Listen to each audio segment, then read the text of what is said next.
तुम्हा सगळ्या प्रेक्षकांना दीपावलीच्या खूप खूप शुभेच्छा। चला तर मग आजच्या भागाला सुरुवात करूया। तू ही रे माझा मित्र मालिकेच्या आजच्या भागामध्ये आपण पाहणार आहोत। खरं तर आता मुद्दामूनच वल्लरी लावण्यच किती ग्रेट आहे हे दाखवण्यासाठी म्हणत असते की लोखंडी बहिणी आल्या होत्या, मी तेव्हाही पाहिलं की त्याही लक्ष्मीच्याच रूपात आल्या होत्या। परंतु आता आजी हे मानायला तयार नसते, कारण आजींनी लक्ष्मीची पावलं दारावरची पाहिलेली असतात। त्यामुळे आजी ठामपणे सांगतात की नाही नाही, हे सगळं ना मला माहिती आहे ना, फक्त एकाच व्यक्तीमुळे झालंय, ते मग ईश्वरीनेच हे सगळं घडवून आणले। म्हणजे आज कित्येक वर्षानंतर लक्ष्मी या घरात आलेली आहे। म्हणजे जेव्हा चिंटूची आई असायची ना, तेव्हा ती सुद्धा असंच व्रत करायची आणि तेव्हासुद्धा अशीच लक्ष्मी येऊन जायची। आणि आज देवी आईने साक्षात कौल दिला आहे आणि ती आज आपल्या घरीसुद्धा येऊन गेली असं देखील आता ती म्हणते। त्यावर आजीने असं म्हटल्यानंतर मात्र आता वल्लरीची बोलती बंद झालेली असते। ईश्वरीला आनंद झालेला असतो आणि ईश्वरीला आता कळलेलं असतं की काही जाणे, पण आज आपल्याला आजीने स्वीकारले अशी मनातून तिला कुठेतरी आनंदाची लहरी फुटत असतं। तर दुसरीकडे मात्र आता इकडे आजी म्हणत असते की बघ, तू एक माणूस म्हणून जे काही व्रत केलं आहे आणि तुला देवीने आशीर्वादही दिला आहे, पण मी तुला एकच गोष्ट सांगेन की अजूनही मी तुला सून म्हणून स्वीकारलेलं नाही आहे। कारण तुमचं लग्न ज्या परिस्थितीत झालं आहे ना, ती परिस्थिती मला माहिती आहे आणि त्यामुळेच मी ओळखून आहे की ज्या काही गोष्टी ज्या पद्धतीने घडल्यात त्या पद्धतीने घडायला नको होत्या आणि म्हणूनच तू माझ्या मनाप्रमाणे सून नाही आहेस। त्यामुळे मी तुला माझी सून म्हणून ॲक्सेप्ट करू शकत नाही असं देखील ठामपणे आता आजीनं सांगून टाकलेलं असतं। त्यामुळे बिचाऱ्या इथे ईश्वरीला खूप जास्त वाईट वाटतं। तेवढ्यातच अर्णवचा फोन वाजतो, म्हणून अर्णवला आता कॉल रिसीव्ह करावा लागत असतो। अर्णवला आता कॉल रिसीव्ह करायचा असतो, म्हणून अर्णव लगेचच फोनवर बोलण्यासाठी म्हणून बाहेर जातो। त्यावर आता आजीला ईश्वरी म्हणत असते की आजी, एक नातसून म्हणून तुम्ही मला जरी स्वीकारलेलं नसलं ना, तरीसुद्धा एक माणूस म्हणून तुम्ही मला समजून घेतलं आहेत ना, हेच माझ्यासाठी खूप काही आहे।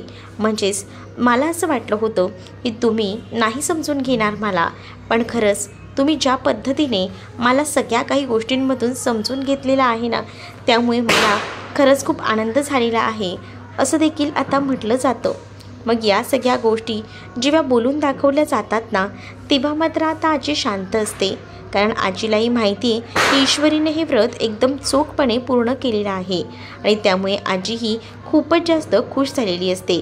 तर दुसरीकडे मात्र आता ईश्वरीला आजी म्हणत असते की तू स्वतःचा गैरसमज करून घेऊ नकोस, कारण मी अजूनही तुला सून म्हणून स्वीकारलेलं नाही आहे। जेव्हा मी स्वीकारेन तेव्हा बघता येईल, पण आता मात्र ईश्वरीने ठरवलेलं असतं की आजीचा नक्कीच आपल्यावरचा विश्वास डगमगणार नाही आणि पुन्हा एकदा आपण आजीला पटवून देऊ शकतो की आपणच या घरची सून आहोत आणि त्यासाठी काही करायला लागलं ना तरी ईश्वरी करायला तयार असते।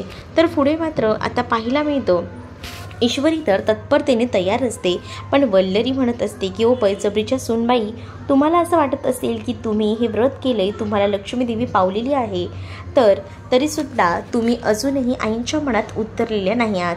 म्हणजेच तुम्ही आईंच्या मनात जागा निर्माण करण्यासाठी ना तुम्हाला बऱ्याच पराकाष्ठा कराव्या लागतील, तेव्हा कुठे जाऊन तुम्ही आईंच्या मनात जागा निर्माण कराल। अशी काही जागा आईंच्या मनात निर्माण करता येणार नाही असं देखील म्हटलं जातं। त्यावर आता बिचाऱ्या ईश्वरीला खूप जास्त वाईट वाटतं। ईश्वरी रूममध्ये येऊन रडू लागते। बाप्पाकडे येऊन ती म्हणत असते की बाप्पा, मी सगळं काही मनापासून करते, पण आजी अजूनही मला स्वीकारायला तयार नाही आहेत। असं का करतायत आजी, असा देखील विचार आता ती मनाशी करत असते आणि बाप्पासमोर त्याबद्दल बोलून दाखवत असते। आणि जेव्हा ती ह्या सगळ्याबद्दल बोलते ना, तेव्हा मात्र आता ईश्वरीच्या मागे अर्णव येऊन उभा राहिलेला असतो। त्यामुळे अर्णव ईश्वरीला म्हणत असतो की नको स्वतःला त्रास करून घेऊ, मला कळतंय तुला या सगळ्याचा त्रास होतोय, पण नको या सगळ्याचा त्रास करून घेऊ, कारण मला माहिती आहे ना एक दिवस तुला आजी नक्की स्वीकारेल आणि तो दिवस लवकरच येईल आणि मी सुद्धा त्या दिवसाची वाट बघतोय। काय ना, जे काही लग्न आपल्या परिस्थितीत झालेलं आहे त्या सगळ्या परिस्थिती, सगळ्या काही गोष्टी मॅनेज करणं कठीण आहे, म्हणूनच मी तुला सांगतोय तू स्वतःला सावर। इकडे दुसरीकडे मात्र आता ब्लँकेटची घडी घालायला ईश्वरी गेलेली असते, तर ईश्वरीच्या हातात ना ते ब्लँकेट अर्णव खेचत असतो। तर ईश्वरी म्हणत असते की अर्णव सर हे काय करताय, द्या ना। अर्णव आता तिला मुद्दामून हसवण्यासाठी प्रयत्न करत असतो, म्हणजेच आता तो तिला म्हणू लागतो की बघ ईश्वरी, तुझ्या चेहऱ्यावर हसू आणायचं आहे आणि त्यासाठी ना मी काही देखील करायला तयार आहे, असं म्हणूनच तो तिला हसवायचा प्रयत्न करतो आणि तिला म्हणत असतो की तुला एक सांगू का, माफिया, पण मी तुला काय म्हणतोय, तुला ना ही चादरीची घडी ना नीट घालताच येत नाही, असं बोलून तो मुद्दामून ना तिला आता हे सगळं काही बोलून हसवायचा प्रयत्न करत असतो. त्यावर मात्र आता ईश्वरी म्हणत असते की मला माहिती आहे मला नाही जमते आणि तुम्ही हसवायचा मला प्रयत्न करताय हे सुद्धा मला माहिती आहे. मग काय, ईश्वरीसुद्धा अर्णवकडे पाहून हसू लागते आणि अर्णवही ईश्वरीकडे पाहून हसत असतो. तर ईश्वरी अर्णवला म्हणत असते की आज जे काही झालं देवी आईने आशीर्वाद दिला ही गोष्ट माझ्यासाठी खूप चांगलीच आहे, पण आजीने असं म्हणायला नको होतं. जाऊ दे, आजीचाही जो काही वावर आहे, जो काही तिचा समज आहे तेही लवकरच बदलतील आणि मला माहिती आहे आजी तुला नक्कीच सून म्हणून स्वीकारेल, असं देखील अर्णव आता ईश्वरीला बोलून हसवायचा प्रयत्न करू लागतो. त्याच वेळेला तर ईश्वरी हसत असते, पण त्यावेळेला ईश्वरीच्या लक्षात येतं ईश्वरीचं मन आहे ना तिला कुठेतरी खात असतं आणि त्यामुळेच ती आता म्हणत असते की अर्णव सर, मी तुम्हाला एक गोष्ट सांगू का, म्हणजे मला असं वाटतंय ना की कुठेतरी ना काहीतरी असं घडणार आहे, वाईट मनामध्ये असे संकेत येत आहेत का काय माहीत नाही, पण असं का वाटतंय ना खरंच कळत नाही, असा विचार देखील आता ईश्वरी करत असते. त्यावर अर्णव तिला समजावतो आणि म्हणतो की नाही होणार काही, मी आहे ना तुझ्या पाठीशी. म्हणजे ना ईश्वरी खरं तर राकेशला घाबरत असते, तिला माहिती असतं की हा राकेश आहे ना कधीही काही करू शकतो आणि त्यामुळे थोडी ती जरा घाबरत असते, बावरत असते. पण अर्णव तिला या सगळ्यातून रिलॅक्समध्ये बाहेर काढायचा प्रयत्न करत असतो. तो म्हणत असतो की तू काळजी करू नको, मी कायमच तुझ्या पाठीशी आहे, तुझ्या बाबतीत चुकीचं काहीच होणार नाही. मग तर झालं ना, मग तेव्हा कुठे जाऊन ईश्वरीला थोडं बरं वाटतं. त्यामुळे आता ईश्वरी अर्णवकडे पाहू लागते. तिलाही आता अर्णवचा खूप जास्त आधार वाटू लागलेला असतो, कारण अर्णव ज्या काही स्थितीमध्ये तिची ज्या काही पद्धतीने बाजू सावरून घेत असतो, तिला सगळ्याकडनं समजून घेत असतो, या सगळ्या गोष्टीच ना ईश्वरीसाठी खूप जास्त महत्त्वाच्या असतात. एका स्त्रीला आपल्या नवऱ्याची साथ असेल तर ती स्त्री काही करू शकते, तसंच ईश्वरीचं सुद्धा झालेलं असतं आणि त्यामुळे ईश्वरीसुद्धा आता खूप जास्त मनोबल तिचं ठेवते. तर दुसरीकडे राकेशला आता जाग आलेली असते. राकेश आता इकडे तिकडे पाहू लागलेला असतो आणि त्याच वेळेला आता राकेशच्या लक्षात येतं की हे सगळं काय आहे. म्हणजे काल रात्री मला त्या ईश्वरीसोबत म्हणजेच माझ्या इंदुरी जिलेबीसोबत वेळ घालवायचा होता, तिच्यासोबत रात्र एन्जॉय करायची होती, पण मला झोप कशी लागली असाच विचार आता तो करत असतो. त्यालाही कळत नसतं की झोप लागली तरी नेमकी कशी आणि म्हणूनच तो विचार करतो. पण नाही, काही झालं तरी आता मिस इंदूर आणि त्याचसोबत या अर्णवला जास्त जवळ येऊ द्यायचं नाही, कारण ही जिलेबी फक्त माझी आहे आणि ती जिलेबी फक्त आणि फक्त माझीच राहायला हवी असा विचार देखील आता सुरू असतो. आणि जेव्हा या सगळ्याबद्दल बोललं जातं ना मात्र तो मुद्दामून हसत असतो, एकदम ते क्रूर हसू असतं ना तसं, कारण त्याला आता त्याची जिलेबी हवी असते आणि ती मिळवण्यासाठी तो कोणत्याही थराला जायला तयार असतो. डायनिंग टेबलवर सगळीजणं नाश्ता करायला बसलेली असतात. अंजली ईश्वरीचं कौतुक करत असते आणि इतकं जागरण करून सुद्धा ईश्वरीने आज सगळ्यांसाठी नाश्ताही केलाय, इंदुरी पोहे. वा ईश्वरी, खरंच ना कमाल म्हणावी तुझी तर. त्याच वेळेला काय, मला विसरले का सगळीजणं, मला मिस नाही करत आहेत का, असं बोलून डायनिंग टेबलवर बसायला आता राकेश आलेला असतो. आणि त्याच वेळेला अर्णव कॉफी पित असतो. अर्णवच्याच बाजूला नेमका आता राकेश बसलेला असतो आणि अर्णवला त्याचं ते क्रूर हसू कुठेतरी वेगळंच काहीतरी वळण आणणार आहे असं वाटत असतं. तरीसुद्धा आता तो शांत असतो. तर इकडे मात्र ईश्वरीकडे त्याचं लक्ष असतं. ईश्वरीला मुद्दामूनच राकेश जो आहे तो म्हणत असतो, काय हो मिस इंदोर, म्हणजेच तुम्ही इंदोरच्या आहात ना, मला ना इंदोरी जिलेबी खायची इच्छा झालेली आहे, मग कधी करताय माझ्यासाठी इंदोरी जिलेबी, असं मुद्दामूनच राकेश बोलत असतो. खरं तर ना इंदोरी जिलेबी म्हणजे तो ईश्वरीला बोलत असतो हे अर्णवला माहिती असतं आणि त्याला ईश्वरीलाच खायचं आहे असं त्याचं काहीसं म्हणणं असतं. पण त्याच वेळेला आता ओ जिजू इतकं गोड खाऊ नका, इतकं गोड खाल ना तर तुम्हाला त्रास होईल, असं देखील आता अर्णव मुद्दामूनच बोलू लागतो. तर खरंच ना चिंटूला किती काळजी आहे बघा तुमची, तुमच्याबद्दल त्याला खूप वाटतं, असं आजी देखील आता राकेशला बोलू लागतात. तर दुसरीकडे मात्र राकेश म्हणत असतो की अगं म्हटलं ही इंदोरची आहे ना, मग इंदोरी जिलेबी खूप फेमस आहेत म्हणून आपलं म्हटलं की हिच्या आजची जिलेबी खायला भेटली असती तर जरा बरं वाटलं असतं. त्याच वेळेला आता नाश्त्याच्या टेबलवर सगळेजण एकत्र तर बसलेलीच असतात. मात्र आता जो राकेश आहे ना त्याने ठरवून ठेवलेलं असतं की काही झालं तरी या ईश्वरीला छेडायचं, ईश्वरीला मिळवायचं, यासाठी तो कोणत्याही थराला जात असतो. आणि त्याचसाठी तो आता समोरच ईश्वरीच्या बसलेला असतो आणि त्यामुळे त्याची बडबड आणि हे सगळं काही चालू असतं. तेवढ्यातच आता ईश्वरीला सुद्धा समोर असलेल्या नाश्त्याच्या टेबलवरील ब्रेड हवा असतो. म्हणून ईश्वरी ब्रेड घ्यायला जाते, तर तेवढ्यातच ईश्वरीच्या हाताला टच करण्यासाठी मुद्दामून राकेशही तिथं हात ठेवतो आणि राकेश हळूवारपणे ईश्वरीच्या हाताला स्पर्श करतो. ईश्वरीला तो स्पर्श आता नकोसा वाटतो. ईश्वरी लगेच आपला हात मागे घेते, पण त्यावेळेला आता तिला मुद्दामूनच राकेश म्हणतो की घ्या ना, तुम्हाला घ्यायचं होतं का ईश्वरीजी, घ्या, मी नंतर घेतो. पण ईश्वरी म्हणते की नाही तुम्ही घ्या. असं बोलून आता ईश्वरी ती बाजू सावरून घेत असते, कारण ईश्वरीला माहिती आहे ना की या सगळ्या गोष्टी कशा पद्धतीने घडत आहेत. तिला तर ना आता या सगळ्या गोष्टीचा राग येत असतो, तरीसुद्धा ती आता शांत असते, कारण घरात सगळीच जण तिथे असतात आणि सगळ्यांसमोर ह्या विषय कसे मांडायचे म्हणूनच ती आता शांत राहते. पण इकडे मात्र या राकेशची चुळबुळ सुरू असते. त्याला आता ईश्वरीला खायची इतकी काही उकी झालेली असते ना, आणि म्हणूनच ना तो आता तिकडे मुद्दामून तिच्या टेबलवर मोबाईल ठेवलेला असतो, त्याचा तो मोबाईल खाली पाडतो, जेणेकरून त्या निमित्ताने कोणी ना ईश्वरीची छेड काढता येईल. आणि त्यासाठी तो मुद्दामून खाली वागतो. त्याला ईश्वरीचे पाय दिसतात आणि इतका तो घाणेरडा असतो ना, इतका तुच्छ दाखवला गेलेला आहे ना, की तो खाली गेल्यानंतर मुद्दामून ईश्वरीच्या साडीच्या हाईतून हात लावायचा प्रयत्न करत असतो, तिच्या पायाला स्पर्श करत असतो आणि ईश्वरीला हे जाणवतं. ईश्वरी अर्णवला इशारा करून सांगते की तो खाली आहे आणि तो खालून मला हात लावतोय. हे सगळं बघितल्यानंतरच आता खूप जास्त राग ना अर्णवला आलेला असतो. अर्णव लगेच खाली बघतो आणि त्यावेळेला अर्णवला कळतं की तो खाली वाकलेला आहे. मग अर्णवसुद्धा आता खाली वागतो आणि त्याबरोबर राकेश आता व्यवस्थित स्टेबल होतो आणि तो आता असं दाखवत असतो की माझा मोबाईल भेटत नव्हता, तोच मी बघत होतो. मग काय जिजू, मोबाईल सापडला का, असं देखील अर्णव मुद्दामून त्याला विचारतो. त्यावर राकेश म्हणतो की हा मोबाईल सापडला, पण मला असं वाटतं ना मोबाईल इतक्या जोरात पडलाय तर कॅमेरा खराब झालाय वाटतं. आणि अर्णवच्या समोरच ना मुद्दामून कॅमेरा ओपन करून तो ईश्वरीचाच फोटो काढतो. ईश्वरीला ना या सगळ्याचा राग येत असतो आणि ईश्वरीला या सगळ्या गोष्टी सहनही होत नसतात. त्यामुळे ईश्वरी रागातच आता पाहत असते. ईश्वरीची पाहत या सगळ्या गोष्टी रागात पाहत असते ना, तेव्हा मात्र आता अर्णवला कळतं की या सगळ्या गोष्टीचा ईश्वरीला त्रास होतोय, तिला राग येतोय. मग आता अर्णव जो आहे तो राकेशशी बोलत असतो. राकेशला म्हणत असतो की जीजू चहा थंड होतोय, घ्या ना, आणि नाश्ताही करून घ्या. हो हो, नाश्ता करतोय मी, आणि इंदोरी पोहे आहा खूपच मस्त झालेत हा, असं बोलून तो पुन्हा एकदा ईश्वरीचं कौतुक करू लागतो आणि ईश्वरीच्या जवळ जायचा प्रयत्न करत असतो. आणि या सगळ्या गोष्टींना आता परफेक्टपणे अर्णवला कळत असतात आणि म्हणूनच ना अर्णव मुद्दामूनच ईश्वरीच्या आणि त्याचसोबत त्या राकेशच्या मध्ये बसलेला असतो आणि त्याचं बरोबरच त्या राकेशकडेही लक्ष असतं.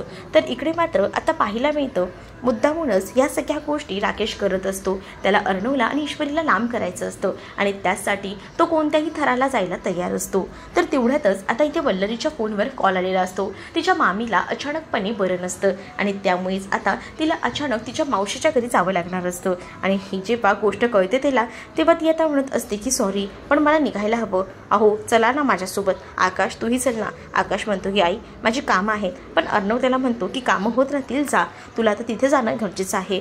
मग आता तिघही जणच म्हणजे मामा, वल्लरी आणि त्यासोबत आकाश हे घरातले 3 मेंबर्स कमी झालेले असतात. मग आता हे घरातले 3 मेंबर्स कमी झाले तर आता ही संधी आहे, या संधीचं सोनं करायला हवं, म्हणजेच तेव्हाच तर आपल्याला ईश्वरी भेटेल, असं काहीसं आता तो ठरवत असतो. आणि म्हणूनच आता राकेशने ठरवून टाकलेलंच असतं की मला ना स्वप्न पडलं होतं, आमची कुलदैवत माझ्या स्वप्नात आली होती, म्हणूनच आपल्या कुलदेवतेला जाऊन येऊया का ग अंजली, असं आता मुद्दामून राकेश बोलत असतो. हे सगळं ऐकूनच खूप मोठा धक्का जो काही आहे तो ईश्वरी आणि अर्णवला बसलेला असतो, कारण त्यांना कळत असतं की ह्याची नक्कीच काहीतरी चाल असणार आहे, त्याशिवाय हा जात नसणार आहे. आणि म्हणूनच आता त्याला विचारलं जातं की काय खरंच का तुमच्या स्वप्नात आली होती का, अंजली विचारते. अंजलीला तर राकेश म्हणतो की हो, पण मला असं वाटतं ना की माझ्या स्वप्नात कुलदेवता आलेलीच आहे, तर आपण एकदा कुलदेवतेच्या दर्शनाला जाऊन येऊया. आणि आजी तुम्ही सुद्धा चला ना आमच्यासोबत, म्हणजे आम्हालाही बरं वाटेल आणि तुमचंही दर्शन होईल कुलदेवतेच्या देवीचं, असं देखील म्हटलं जातं. मग काय आता आजीसुद्धा यायला तयार होते. पण आता अर्णवला राकेशने अचानकपणे ही गुगली टाकलेली आहे हे सुद्धा लक्षात आलेलं असतं आणि यामागे त्याचा काहीतरी नेम आहे. या सगळ्या गोष्टी आता अर्णवला कळत असतात. म्हणूनच आता अर्णव जो आहे तो अंजलीला म्हणत असतो की ताई काळजी घे, कारण तू प्रेग्नेंट आहेस आणि सोबत तू खास करून ना ताईची काळजी घे, असं देखील आजीला आता अर्णव सांगत असतो. अरे अर्णव तू विसरतोयस का, मीही आहे ना सोबत, मी घेईन काळजी, तू काळजी करू नकोस, असं आता राकेश म्हणू लागतो. राकेशने असं म्हटल्यानंतर अर्णव म्हणतो की जीजू तुम्ही आहातच सोबत, पण काळजी वाटते ना ताईची, म्हणून म्हटलं ताई पोचल्यावर मेसेज करशील, असं देखील अर्णव पुन्हा एकदा अंजलीला सांगतो. आता मुद्दामूनच राकेशने हे प्लॅनिंग केलेलं असतं की घरात कोणी नाही आहे, त्या संधीचा आपण फायदा घेऊ शकतो आणि त्या संधीचा फायदा घेऊनच आपण या ईश्वरीवर हात टाकू शकतो. हे सगळं काही त्याचं प्लॅनिंग असतं आणि त्यासाठी तर त्याने आता देवदर्शनाला जायचं ठरवलेलं असतं. इकडे ईश्वरी म्हणत असते की बघा अंजलीताई, हे देवीचं बोलवणं असतं ना, हे असंच असतं.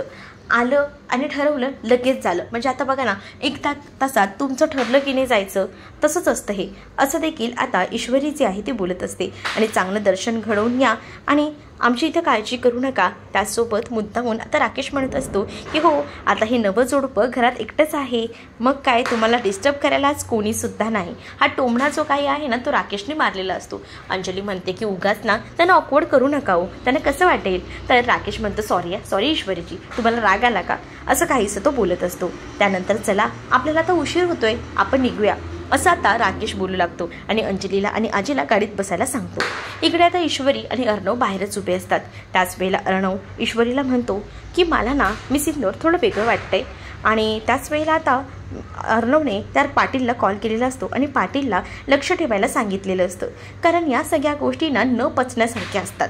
कारण अचानक राकेशचं कुलदेवतेच्या दर्शनाला अंजलीला घेऊन जाणं आणि या सगळ्या गोष्टी या न पटण्यासारख्या असल्यामुळे आता या सगळ्या गोष्टींचा तपास घेण्यासाठी अर्णवने त्या पाटीलला राकेशच्या मागावर पाठवलेलं असतं. म्हणजे तो आता तिथून निघालाय, तुम्हीही बघा, त्याचं पाठलाग करा, असं म्हटलं जातं.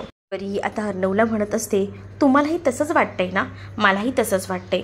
म्हणजे त्यांनी अचानकपणे ज्या काही गोष्टी सांगितल्या, म्हणजे त्यांना आता जायचं आहे आणि त्याचसोबत ते म्हणाले सुद्धा ना, बघा ना, म्हणजे त्यांनी अचानक प्लॅनिंग केलं, काही वाईट तर घडणार नाही आहे ना. अर्णव, मला खूप काळजी वाटते, असं आता ईश्वरी बोलू लागते. अर्णव म्हणतो की नको काळजी करू, पाटीलला पाठवलं आहे. आता राकेश एका ठिकाणी गाडी घेऊन थांबलेला असतो आणि तो गाडीच्या आरशामधून मागे पाहतो तर त्याला तो पाटील दिसतो. त्यावर आता त्याच्या लक्षात येतं की अर्णवनेच ह्याला आपल्या मागावर सोडलेलं आहे. वा वा मेवणे साहेब, वा, तुम्ही काय केलंय ना या पाटीलला सोडून. आता बघ या पाटील कशी मजा घेतो. आता मेवणे साहेब तुम्ही बघतच बसा. इकडे मात्र ईश्वरी आणि अर्णव दोघंच जण आता घरात असतात, कारण सगळी जण बाहेर गेलेली असतात. त्याच वेळेला मस्तपैकी ह्यांचा रोमॅन्स जो आहे तो छानच बहरलेला असतो. म्हणजेच काय, अर्णव आणि ईश्वरी किचनमध्ये असतात, तर ईश्वरी किचनमध्ये स्वयंपाकाचं काम करत असते, ती पीठ मळत असते. अर्णव तिथे येतो आणि अर्णव ईश्वरीला मदत करत असतो. ईश्वरीकडे बघता बघता अर्णवने त्या पिठातनं इतकं पाणी टाकलेलं असतं ना की ते पीठ आहे ना पूर्णपणे असं पातळ झालेलं असतं. ईश्वरी म्हणते की हे काय करताय अर्णव सर, उठा, तुम्ही माझं काम वाढवताय. आणि त्याच वेळेला ना जो ईश्वरीचा पिठाचा हात असतो तो तिच्या डोक्याला लागतो. त्यामुळे आता ईश्वरी काही बोलायला जाणार, त्यातच ईश्वरीच्या तोंडावर अर्णवने आता बोट ठेवलेलं असतं आणि तिला म्हणतो की तू शांत बस. आणि त्याचसोबत तो आता ते पीठ फुसू लागतो आणि तिला म्हणत असतो की तुझ्या कपाळावर ना फक्त ही टिकली शोभून दिसते, बाकी इतर काही नाही, असं बोलून तो खूप जास्त रोमॅन्टिक होत तिच्याकडे पाहू लागतो. त्यावर ईश्वरीला सुद्धा आता वेगळंच फिलिंग आलेलं असतं आणि आता त्यात घरातही कोणी नसतं, त्यामुळे आता त्यांचा रोमांसला खूप छान असा बहार आलेला असतो. तर आता राकेश घरी आल्यानंतर ईश्वरीवर जबरदस्ती करण्यासाठी प्रयत्न करणार आहे, पण त्यावेळेला आता अर्णव येऊन राकेशची चांगलीच धुलाई करताना आपल्याला पुढील भागामध्ये दिसणार आहे. तर तुम्ही आपल्या चॅनलवर नवीन असाल तर आपल्या चॅनलला सबस्क्राईब नक्कीच करा. त्याचसोबत व्हिडिओ आवडला असेल तर व्हिडिओला लाईक करायला विसरू नका. चला तर मग भेटूया पुढच्या भागामध्ये. तोपर्यंत टाटा, बाय.